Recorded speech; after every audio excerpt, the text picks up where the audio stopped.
ধন্যবাদ। আজকে নিয়ে এসেছি অন্য একটা জায়গায়। আপনারা নিশ্চয়ই যারা চেনেন বুঝতে পাচ্ছেন যে কোথায় এসেছি। একটা বাঁশবাগানে এসেছি। অনেক রসালো কথা আছে বাঁশবাগান নিয়ে। আবার আসো যদি দেখা হবে বাঁশবাগানে, এমন নানান রকম গল্প আছে। তো আমি আজকে ভাবছেন যে হেকিম সাহেব এত জায়গা রেখে বাঁশবাগানে আসলো কেন? আসলে বাঁশ কি জানেন?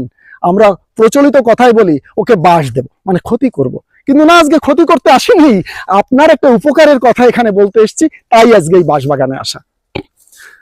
ওই যে কি সব কথা আছে না, ভালো না হাতের লেখা টেখা, ওসব না, সত্যিকারের উপকারের কথা।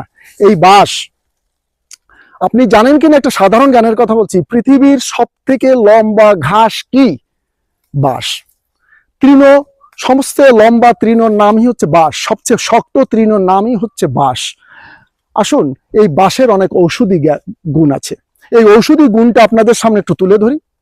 আষাঢ় শ্রাবণ মাসে যখন বাঁশের কোড় হয়, কোড় বলে, মানে নতুন বাঁশ তৈরি হয়, তখন ওর পরে যদি একটা মেটে হাড়ি বসিয়ে দেন একটা চাপা ভাড়া দিয়ে, তো 10 থেকে 15 দিন পরে দেখবেন ওর ভেতর একটা পাতা কফি তৈরি হয়েছে। এই পাতা কফিটি অনেক সুস্বাদু খাবার।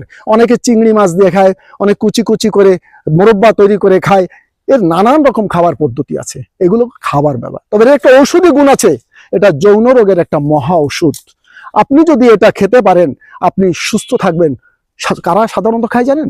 পাহাড়ি, চাকমা, মারমা, গারোয়া, এইসব পাহাড়ি লোকজন খায়। ওদের অনেক শক্তি, অনেক শারীরিক সক্ষমতা। এটা কেন হয় জানেন? এরা এই ন্যাচারাল খাদ্যগুলো গ্রহণ করে, যা আমাদের এলাকায় অনেকেই খায় না, অনেকে জানেও না। তাই সবাইকে জানানোর জন্য